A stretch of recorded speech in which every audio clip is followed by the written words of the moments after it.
to educate kids, especially the girl child, who at the age of 25 fed thousands and saved thousands of lives during the time of pandemic and provided oxygen cylinders. He has impacted 8,000 plus lives of children. Mr. Anurag Trivedi has worked for COVID relief projects and provided 6 lakh meals during the lockdown. He is not only a teacher, a social worker, but also a friend, a philosopher and a guide to many, helping everyone with his wisdom. Now I request our faculty coordinator, Mrs. Pallavi Vajpayee, to present a token of appreciation to our guest speaker.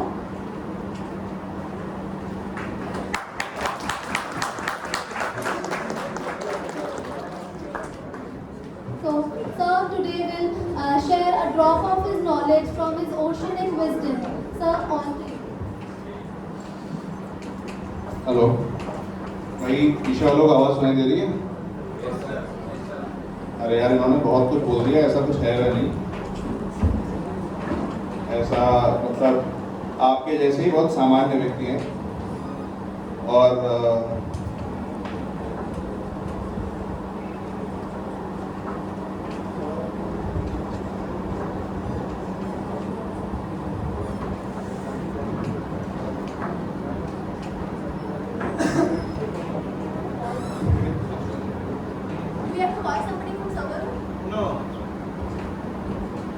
So,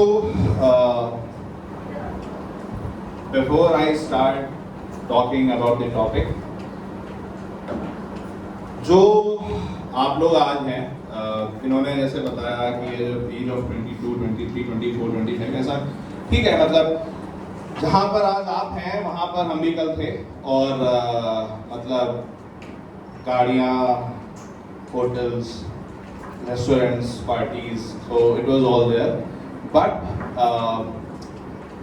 the reason I'm saying all of this because there was a question which I faced when I was 19.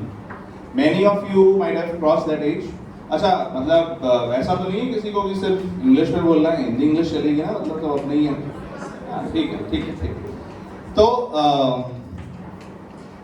एक सवाल जो मेरे से किसी ने पूछा था when I was doing my college and the things that you do today, because yes, I did a lot of things. So, and the question I was asked was, what is your imprint?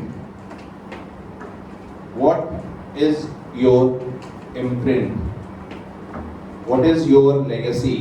What you will do with your life and what you are doing with your life right now? Believe me, I did not have any answer. So I decided to think, भाई हम कर क्या रहे हैं? हम college कर रहे हैं, उसके बाद क्या करेंगे? क्या हम वो करना चाहते हैं? क्या it will make me happier? और मेरा इम्प्रिंट सोसाइटी पर होगा क्या? मेरी लेगेसी क्या होगी? So then began a journey.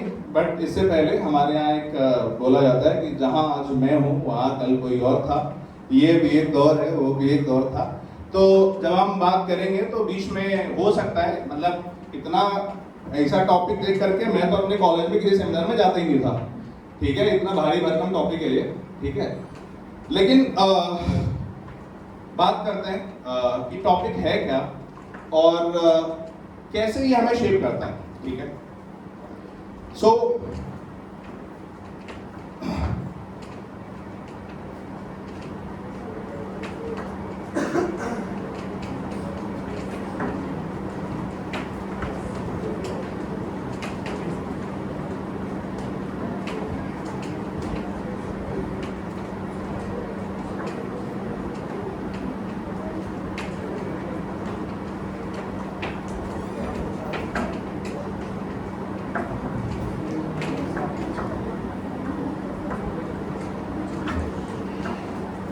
दो शब्द हैं,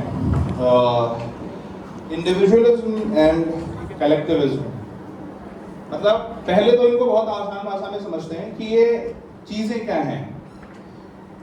हम अपनी फैमिली से शुरू करते हैं, मतलब आज और स्पेशली हमारी जनरेशन जिस एज ग्रुप में है, मतलब आई हैव अ कंप्लेन आपसे, आपसे सभी से, और इवन अपनी और आपकी जनरेशन से, वो कंप्लेन क्या है कि हम इन दोनों शब्दों को, पहली चीज हम समझते नहीं है, और दूसरी चीज ये कि इन दोनों का जो एडिक्वेट बैलेंस है वो हम कई बार भूल जाते हैं। तो सबसे पहले शुरू करते हैं कि इंडिविजुअलिज्म एंड कलेक्टिविज्म है क्या, and how it is going to shape your life after these 45 minutes and the definition of individualism. एक कहानी है छोटी सी, आपको भी इन्होंने बताया कि हम लोग कोविड के टाइम पर रिलीफ वर्क कर रहे थे, और उस दौरान बहुत से ऐसे लोग, बहुत से, मतलब यहाँ पर पीछे राम मंदिर है, उसमें हम लोग ऑक्सीजन ड्राइव चला रहे थे, लोगों ने हाथ में दम तोड़ा है,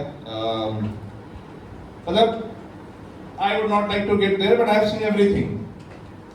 उस दौरान मुझे ये समझ में आया कि मुझे नहीं, बहुत से लोगों को, जो लोग आते थे हेल्प के लिए, कि एक्चुअली ये इंडिविजुअलिज्म जो हमारे अंदर एक क्रीपिंग कर गया है, my freedom, my independence, my thing, without understanding the actual meaning and actual balance of individualism and collectivism, how that affected us mentally and how COVID and times of COVID exposed us कि भाई हमारे लिए जो individualism था वो कितना negative हो गया था।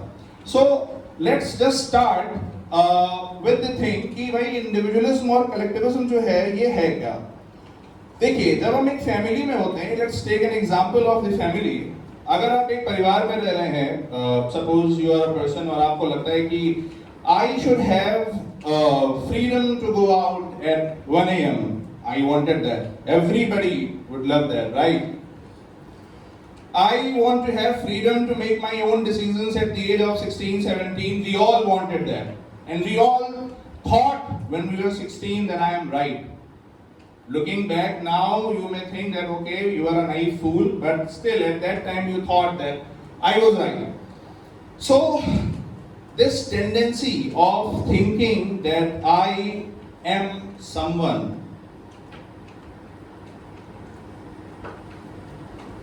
and when we think I am someone, we tend to think only in terms of ourselves. So, when we finish this lecture, I'll end the topic with one quote, that is Tat Tvam Asi. इसका मतलब होता है I am that. And we will see how constitutional morality, I guess everybody here has read Constitution, Preamble, Constitutional Assembly debates, right? So, how this one thought, Tat Tvam Asi, I am that, has shaped constitutional morality of this land, and it was underlying thought when the Constitution Assembly was having debates during the time when Constitution was framed. So, the first thing is there are two kind of individualism. When you like to think that you are an individual and your decisions should be made according to your choices. So there are two types of individualism. The first is responsible individualism and the second is extreme individualism. When I say responsible individualism, what do I mean? How many of you have heard about Khan Abdul Ghaffar Khan? Anybody? Khan Abdul Ghaffar Khan? No? Okay. Bhagat Singh? Right. Muhammad Ali Jinnah? Nearly everybody. Okay. So that does a lot about you know people who divide, you don't know people who unite, right? So Khan Abdul Ghaffar Khan was a person, जब गांधी जी ने कहा कि इस देश का बंटवारा होगा और ये डिसीजन लिया गया, तो खान अब्दुल गफ्फार खां, जहाँ पर आज आपका पाकिस्तान और अफगानिस्तान की बाउंड्री है, वहाँ पर एक स्टेट है खैबर पख्तूनख्वा, वो वहाँ से आते थे, उनको फ्रंटियर गांधी कहते थे। खान अब्दुल गफ्फार खां गांधी जी के पैरों में पड़ करके रोने लगे। उन्होंने कहा कि आप हमें हमारे देश से अलग कर रहे हो, आप हमें, am I audible? Okay. उन्होंने कहा कि आप हमें हमारे देश से अलग कर रहे हो और आप हमें हमारी मिट्टी से अलग कर रहे हो। और दूसरा एग्जाम्पल है जिन्ना का। जिन्ना ने बोला कि हमें एक देश चाहिए, और ये जो पूरी जिन्ना की कहानी है वो पूरी है कि Jinnah wanted a country for himself. Jinnah wanted to become the prime minister.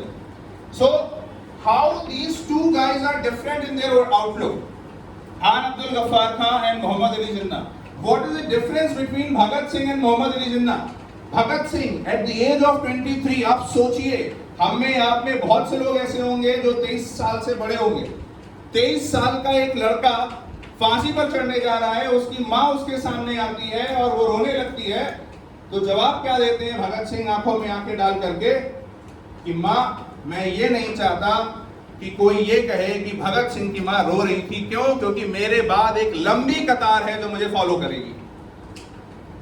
वो इंडिविजुअलिज्म, जो रिस्पॉन्सिबल इंडिविजुअलिज्म था। क्यों? क्योंकि भगत सिंह का इंडिविजुअलिज्म अपने लिए नहीं था। भगत सिंह का इंडिविजुअलिज्म अपने समाज के लिए और अपने देश के लिए था। Khan Abdul Ghaffar Khan, he was not after personal glory. Khan Abdul Ghaffar Khan did not want to become prime minister of a country. Khan Abdul Ghaffar Khan wanted what was best for his people. And he knew कि अगर country divide होता है, partition होता है, तो उनके लोगों का क्या होगा। तो जब हम बात करते हैं इंडिविजुअलिज्म की, तो यार गाइड को क्या करेगा इंडिविजुअलिज्म? आप अगर डिसीजंस ले रहे हो, आप किन चीजों को ध्यान में रख करके डिसीजन लोगे? What should be the guide of your individualism? And my answer to you will be constitutionalism. Constitutionalism. लेकिन सवाल ये कि ये है क्या? कंस्टिट्यूशनलिज्म होता क्या है? 3 शब्द हैं, कंस्टिट्यूशन, कंस्टिट्यूशनैलिटी एंड कंस्टिट्यूशनलिज्म। सवाल कंस्टिट्यूशनलिज्म, कंस्टिट्यूशनैलिटी और कंस्टिट्यूशन, ये है क्या? कोई आपके बीच में से एनीबडी? अब ऐसा कुछ नहीं है, दोस्तों की तरह बातें हो रही है, आराम से बताइए।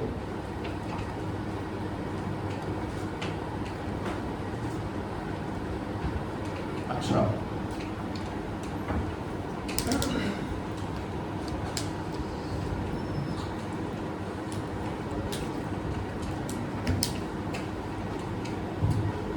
Constitution, कंस्टिट्यूशनैलिटी, कंस्टिट्यूशनलिज्म।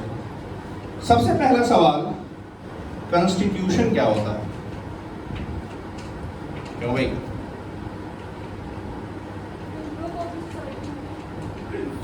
Framework of, very nice, very very very nice. इन्होंने जवाब दिया फ्रेमवर्क ऑफ सोसाइटी, और अगली लाइन इंपॉर्टेंट थी, what should be done and what should not be done. Who will decide that? Society will decide, and there is a committee, and they asked India what India wants. They heard everything, they got messages, and what is into the society at that moment, and on the stage the constitution will be ready. Very very nice. इन्होंने कहा कि भाई समाज बताएगा, society बताएगी कि हमारा constitution, हमारे लिए क्या रूल्स और रेगुलेशंस होने चाहिए। बिल्कुल सही। अगला सवाल, सोसाइटी को कैसे पता कि मेरे लिए क्या सही है? सोसाइटी को कैसे पता कि मेरे लिए क्या सही है? कौन बताएगा सोसाइटी को? जवाब, education, right? Everybody agree? Education. Now tell me one thing, हमारे यहां कितने लोग जानते हैं कि we call India mother of democracy? One. Nice nice nice nice nice. यार एक बात बताओ, we say America is the oldest democracy and we say India is a mother of democracy. Why? Accountability. और कोई?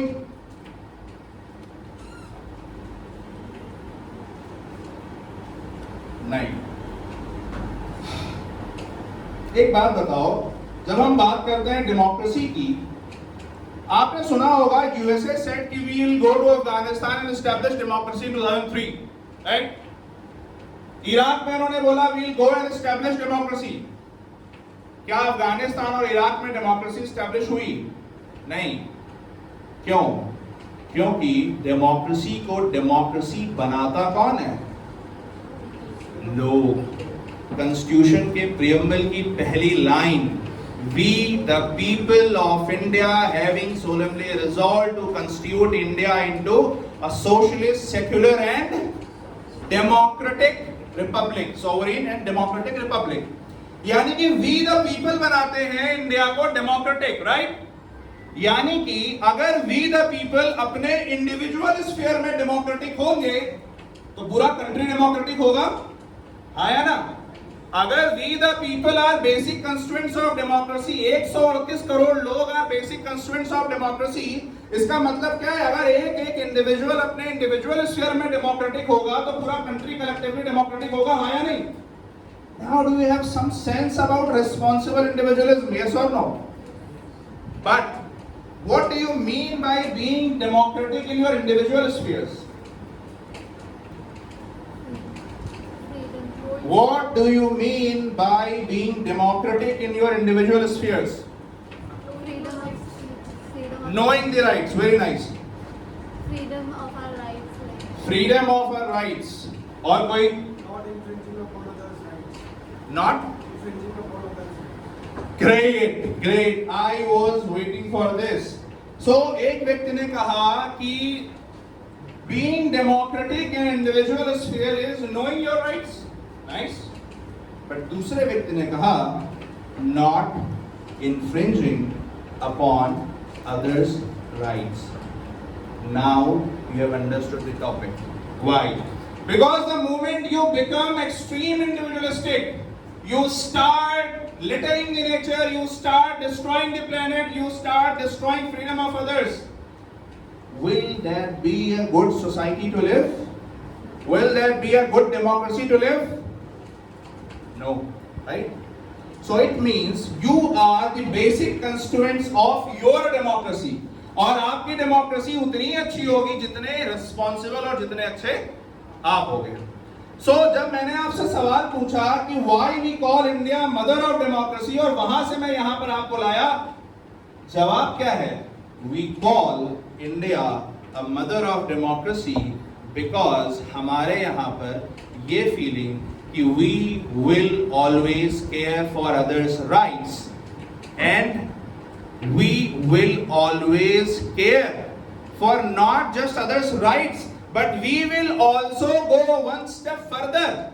How many of you know that when Parsis came to India, when Shia Muslims came to India after being persecuted, we just did not say that come and live. No, we gave them positive discrimination वाले safeguards. जब Parsis Gujarat पहुंचे तो उनको एक proper जमीन दे दी गई और उनको बोला गया कि यहाँ पर आप रहिए, आप कुछ भी करिए, कोई दिक्कत नहीं है। यानी कि हम सिर्फ ये नहीं कर रहे, we never believe in animal existence कि आप यहाँ पर आ गए, हमने आपको यहाँ आने दिया, उसके बाद आप कैसे भी रहो, नहीं।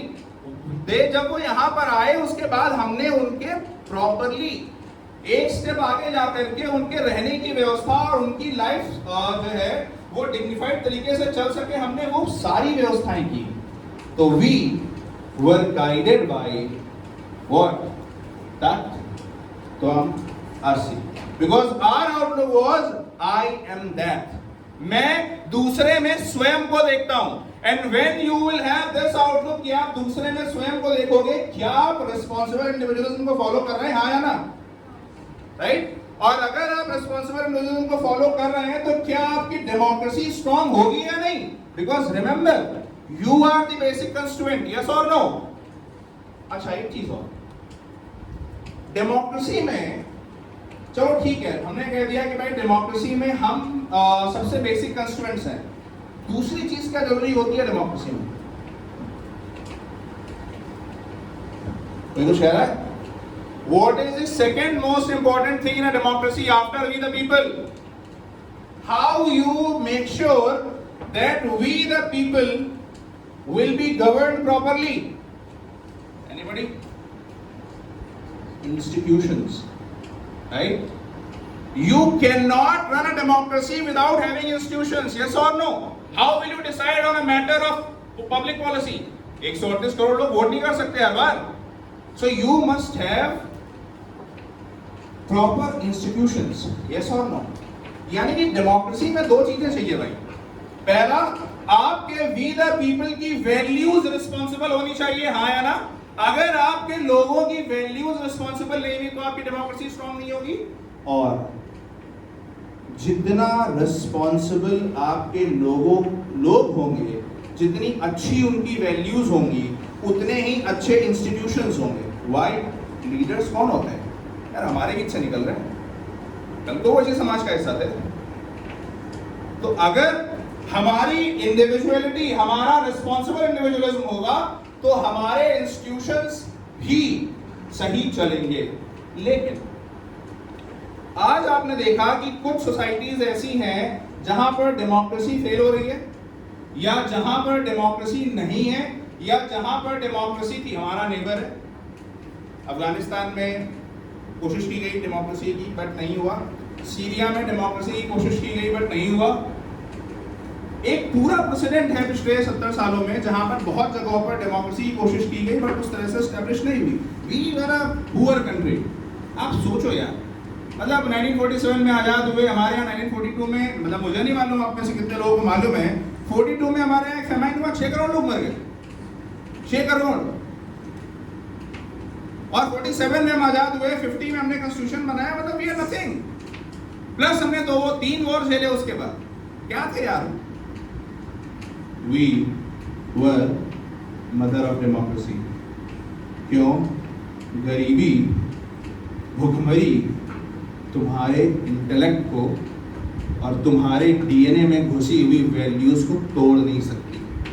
Now let me show you why we were mother of democracy. अच्छा भाई, अभी तक सब ठीक है ना? ज्यादा हो बता देना. एक ये लाइन है, जरा पढ़िए. Individual constitutionalism is the base of collective constitutionality.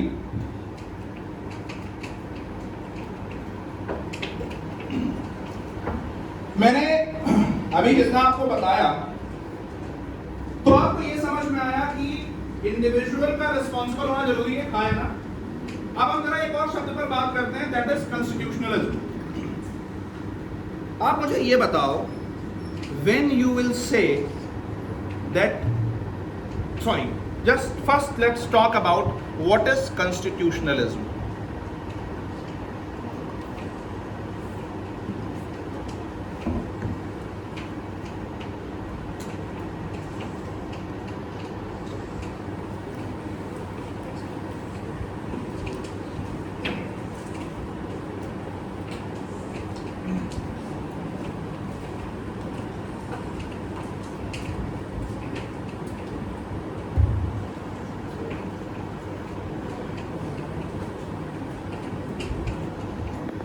हाँ भाई, सब ठीक?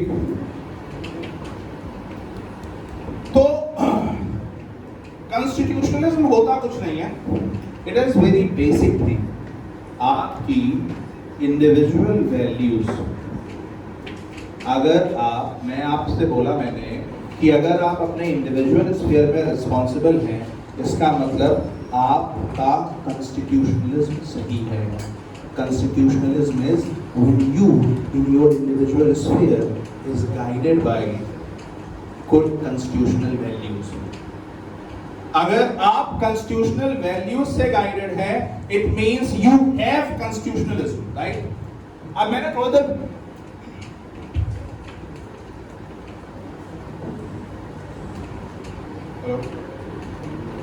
हेलो मैंने थोड़ी देर पहले आपको बोला कि आपका इंडिविजुअल स्फीयर अगर सही वैल्यूज से गाइडेड है तो आपका कंट्री ठीक चलेगा. क्यों? क्योंकि we the people are the fundamental constraints of your constitution. Now what I am trying to say is कि if we the people have constitutional values in their individual sphere, it means you have a constitutionalism. So your constitution will be accepted, will be legitimized only when your constitutionalism is universal. If every person in your country have constitutionalism, it means they will tend to respect constitution more, because constitutionalism, I repeat, constitutionalism is nothing but your own constitutional values, जो हमारे constitution में secular, democratic, justice और सारी चीजें. तो अगर आप इन values से गाइडेड हैं तो आपके कॉन्स्टिट्यूशन की एक्सेप्टेबिलिटी होगी, हाँ या नहीं? अगर आपके कॉन्स्टिट्यूशन की एक्सेप्टेबिलिटी होगी, इसका मतलब लोग आपके कॉन्स्टिट्यूशन को लेजिटिमाइज कर रहे हैं. लेजिटिमेसी मतलब most of you will know legal acceptance, they will accept your constitution. लेकिन सोचिए अगर कोई कल को ये खड़ा होकर के कह दे कि नहीं आप संविधान को मत मानो या कॉन्स्टिट्यूशनल वैल्यूज में बिलीव मत करो, सोसाइटी का एक सेक्शन जो कॉन्स्टिट्यूशन की वैल्यूज में बिलीव करना बंद कर दे, क्या लोगों में कॉन्स्टिट्यूशन को लेकर के एक्सेप्टेंस रहेगी? क्या लोग कॉन्स्टिट्यूशन फॉलो करेंगे? अगर कॉन्स्टिट्यूशन नहीं फॉलो करेंगे तो क्या आपकी सोसाइटी में क्योस नहीं होगा?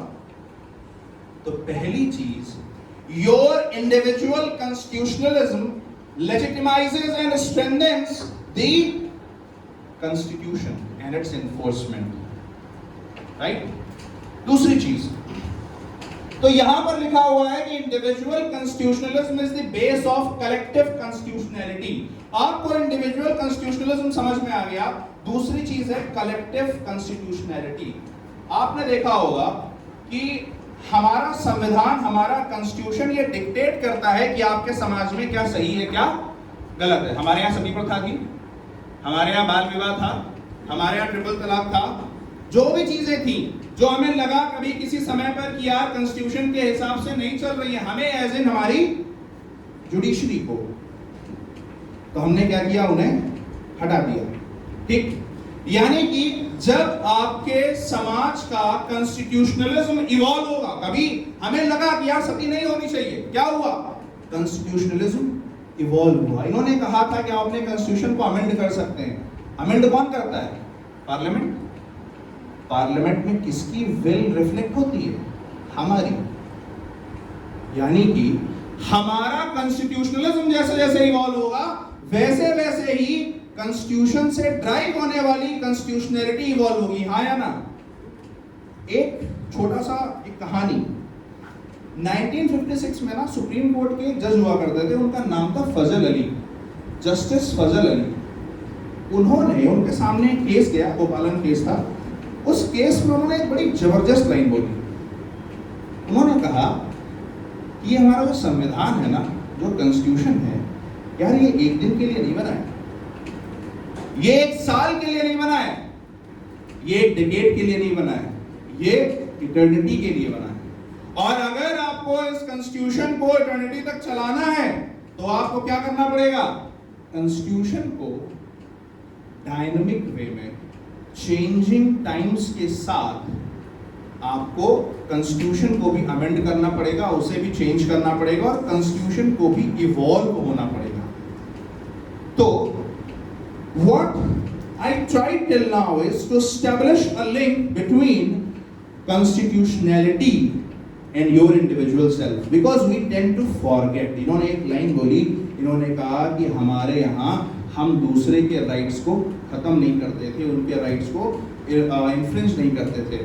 हम जब संविधान के बारे में सोचते हैं, कई बार हम दूसरों पर फिक्सेटेड हो जाते हैं. ये इंस्टीट्यूशन क्या कर रहा है, या ये क्या कर रहा है, इसमें क्या खराब है. We often forget, we often don't realize the source of constitution is you and you. और जब आपके अंदर constitutional values होंगी, तब आपको समझ में आएगा कि आपकी पावर क्या है and how you can help in shaping the constitution, right? मैंने इसमें एक फैमिली से लेकर के नेशन तक की एक एग्जांपल है. जैसे मैं आपको बोल रहा था कि आपकी फैमिली में आपको लगता है कि यार मुझे सारी फ्रीडम होनी चाहिए, बट आपके फादर या आपके पेरेंट्स क्या बोलते हैं? नहीं, these are the basic minimum laws, right? These are the basic minimum laws of your house कि आपको इनसे अवॉइड करना है। वो बेसिक मिनिमम लॉस क्या है? कॉन्स्टिट्यूशन। हम कॉन्स्टिट्यूशन को, इन्होंने एक बड़ी अच्छी बात बोली, इन्होंने कहा कॉन्स्टिट्यूशन होता क्या है? इन्होंने कहा कि कॉन्स्टिट्यूशन होता है जब सोसाइटी में जो चीजें, सोसाइटी बताती है कौन सी चीजें होनी चाहिए, कौन सी नहीं होनी चाहिए। अब आप सोचिए कि हम कॉन्स्टिट्यूशन को ना बहुत बार सिर्फ एक लीगल डॉक्यूमेंट समझ लेते हैं। खासकर जब हम संविधान की बात करते हैं तो हम भूल जाते हैं कि संविधान सिर्फ एक लीगल कागज नहीं है।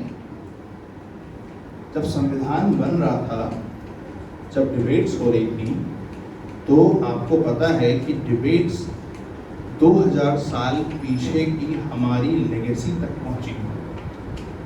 कितने लोग जानते हैं कि हमारे यहाँ आज से 2000 साल पहले बौद्धिस्ट संगम्स में वोटिंग होती थी वुडन स्लिप से? How many of you know?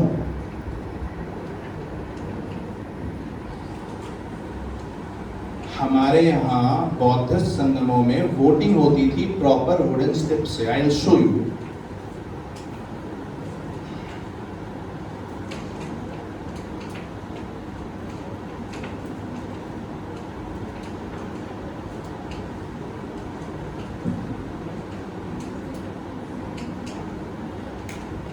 So here is this slide. मतलब वैसे तो बहुत सारी चीजें, जब हमारे यहाँ पर बिहार में एक लिच्छवी, वैशाली और लिच्छवी होते थे महाजनपद, तो उसमें बाकायदा जो आपकी उनकी लेजिस्लेचर होती थी, तो वहां का procedure, you would not believe, you can't think कि 2000 साल पहले जो मैं आपको बोल रहा था कि 47 में हम आजाद हुए तो हम गरीब थे, लेकिन हमारे डीएनए में कॉन्स्टिट्यूशनलिज्म था। इसलिए हम मदर ऑफ डेमोक्रेसी हैं, क्योंकि हमारे यहाँ पर वो वैल्यूज थी। सामने आप देखिए, हमारे यहाँ उनके संघ का रूल ऑफ बिजनेस, आज आप देखते हो लोकसभा और राज्यसभा, उनके अपने अपने रूल्स ऑफ बिजनेस होते हैं। Every house is empowered to make rules for their own business. संघ के, बौद्धिस्ट संघों के रूल्स जो हैं वो खुद बनाते थे।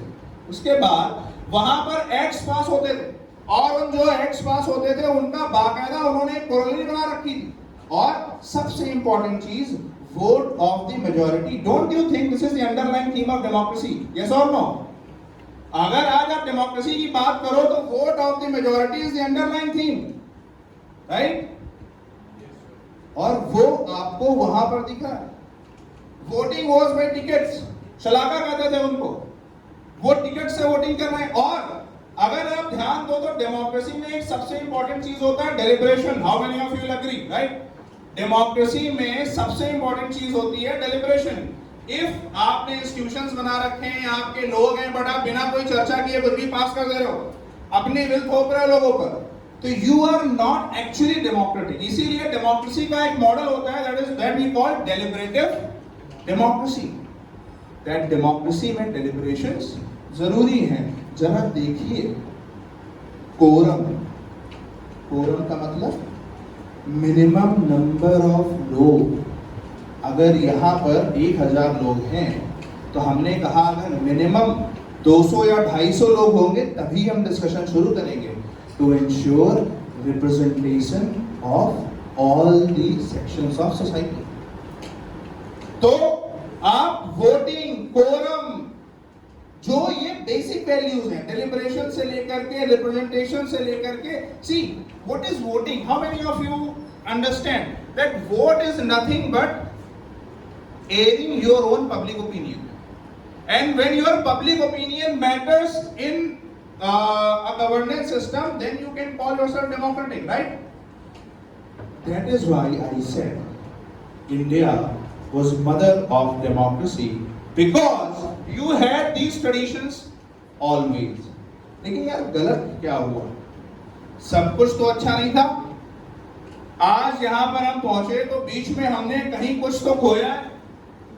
आज हम ऐसी जगह पर खड़े हैं जहां पर वी आर डिस्कसिंग कि भाई हमारे यहाँ क्लाइमेट चेंज कितना हुआ। हम ये डिस्कस कर रहे हैं कि हमारे यहाँ कौन कौन सी बीमारियां क्लाइमेट चेंज से हो सकती हैं। हमारे यहाँ वॉर्स हो रहे हैं, हमारे यहाँ पर लोग न्यूक्लियर हमला करने की धमकी दे रहे हैं। हमारे यहाँ कल भी आपने देखा नॉर्थ कोरिया वाले अंकल जी, बढ़िया आदमी हो बिल्कुल, हाँ मस्त आदमी है, वो सोचते नहीं है बोलने से पहले, उनका मन है तो वो बिल्कुल जो न्यूक्लियर खेलते हैं। हम लोग जैसे गेम खेलते हैं मोबाइल में, तो ही प्ले न्यूक्लियर, ठीक है। तो वो बोल रहे हैं कि भाई हम एक और न्यूक्लियर मिसाइल लेकर के आएंगे। क्या है ये, क्या है ये है अनरिस्पॉन्सिबल इंडिविजुअलिज्म। ये है अनरिस्पॉन्सिबल इंडिविजुअलिज्म। क्यों? This kind of irresponsibility, when you say भाई हम न्यूक्लियर वेपन्स बनाएंगे, इसका मतलब क्या है? You are not concerned with the well being of others, right? एक छोटी सी चीज,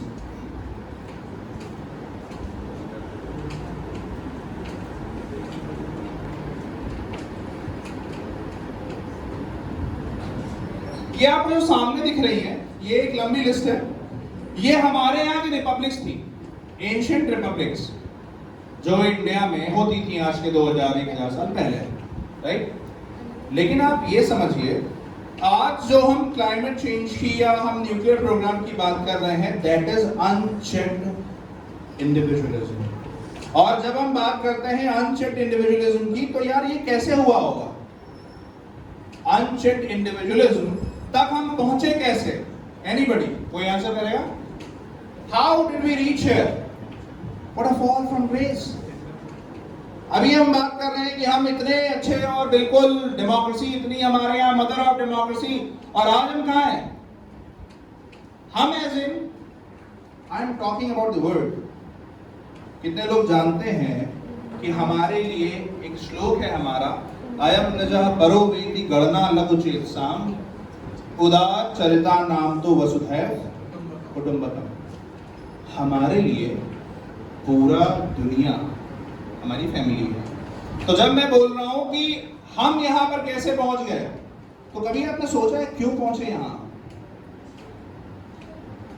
सबको इंडिविजुअली कुछ और अचीव करना था, नीड की तरफ चले गए थे, पावर की तरफ चले गए थे, बेसिक जो रूल्स से अलग साइड हो गए। राइट। अब इसका जवाब ही हमारी पूरी उसका कंक्लूजन होगा इन लास्ट 5 to 10 मिनट्स, ठीक है? मान लीजिए एक छोटी सी कहानी से इसका जवाब समझते हैं। आपने एक केला खाया और केला खा के आपने वो छिलका उसका एयरपोर्ट के सामने फेंक दिया, और वहां पर थोड़ी देर बाद एक ब्रिटेन का बिल्कुल अंग्रेज टाइप का लौंडा निकला। बोलेगा अरे रे रे रे रे इतना शार्प है ना। केले को किसी और फल से रिप्लेस कर सकते हैं, कोई दिक्कत नहीं है। मैं देख रहा हूँ कि थोड़े लोग उसमें आ गए, ठीक है? तो कहने का मतलब क्या है यार, हमारे एक्शंस आज तक सिर्फ हमारी इंडिविजुअल चॉइसेस से गाइड हो रहे थे। जो इन्होंने बोला, इन्होंने कहा कि हमारे सारे डिसीजंस हमारे इंडिविजुअल चॉइसेस से गाइड हो रहे थे। लेकिन क्या ये गलत है? क्या अपने बारे में सोचना गलत है? क्या इंडिविजुअलिस्टिक होना गलत है? जवाब दीजिए। राइट। सो ये इंडिविजुअलिज्म और कलेक्टिविज्म का मैसेज आप धीरे धीरे समझ रहे हैं, ठीक है? अब आप समझिए, व्हेन वी से कि भाई हम कोई भी डिसीजन अपनी लाइफ में सिर्फ अपने आप को ध्यान में रख करके लेंगे, that is extreme individualism. Now what was the difference between Bhagat Singh and Jinnah? That is the moral of the story. Bhagat Singh को भी इंडिविजुअली कुछ करना था, लेकिन उनकी individuality was guided by the collective needs of the society. तो एक छोटा सा थॉट है हमारे यहाँ, उसका नाम मैं आपको लास्ट में बताऊंगा, लेकिन उसका मैसेज पहले बताता हूं। उसका मैसेज ये है कि जब आप अपनी लाइफ में कोई डिसीजन लें, तो आप ये सोचें कि मेरे डिसीजन का मेरी फैमिली पर क्या इंपैक्ट है, मेरे डिसीजन का मेरी सोसाइटी पर क्या इंपैक्ट है। मेरे डिसीजन का इस दुनिया पर क्या इंपैक्ट है, और ये सोचें कि मेरे डिसीजन का मेरे पर क्या इंपैक्ट है। अब इसमें कोई प्रायोरिटी नहीं है, आपको ये चारों चीजें सोच के चलनी है। जिसकी प्रायोरिटी ये हो जाती है कि मुझे सबसे पहले ये सोचना है कि मेरा मेरे समाज पर क्या इंपैक्ट है, वो सोशल वर्कर बन जाता है। जो ये सोचता है कि मेरे काम का मेरी फैमिली पर क्या इंपैक्ट है, हो सकता है वो बिजनेसमैन बन जाता है, हियर लॉट।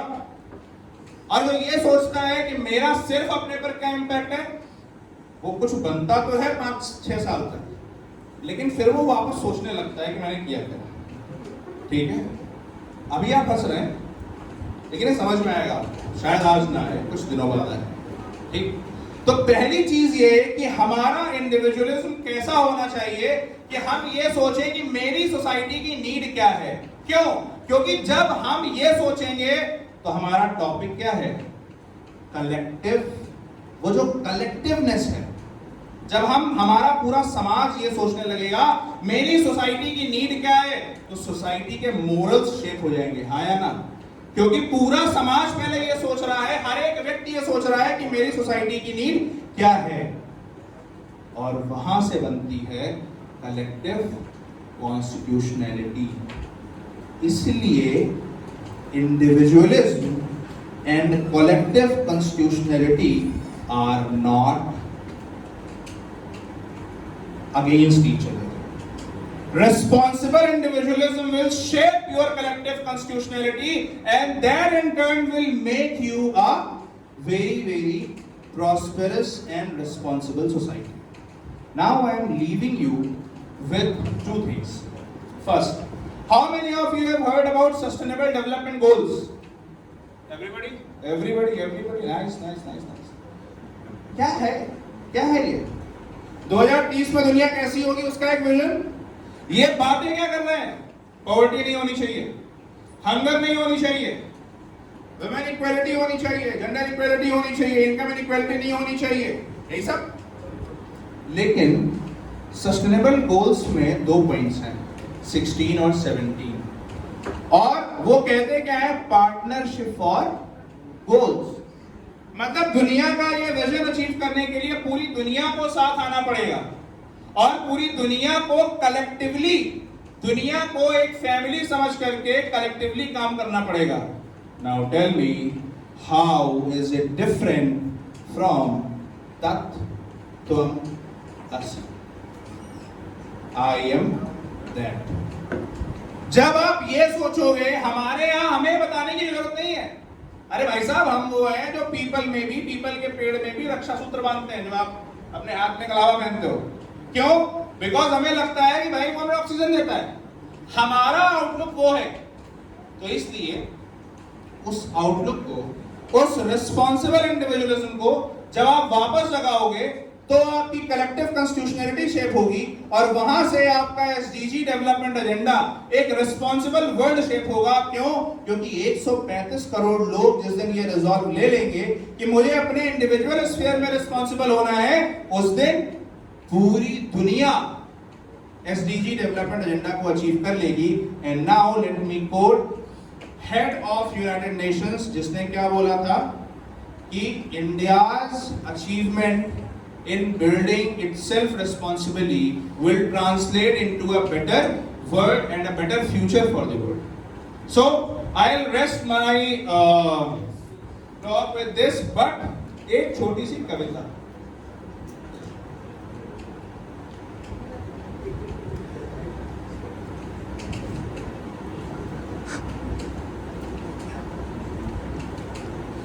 ये एक छोटी सी कविता है जिसमें आप भगत सिंह को इमेजिन कर सकते हैं। ठीक है, सुभद्रा कुमारी चौहान एक राइटर थी, भगत सिंह जेल में थे, रक्षाबंधन का त्यौहार था और उन्हें राखी भेजनी थी भगत सिंह को, तो वो भेज नहीं पाई, राखी बांध नहीं पाई।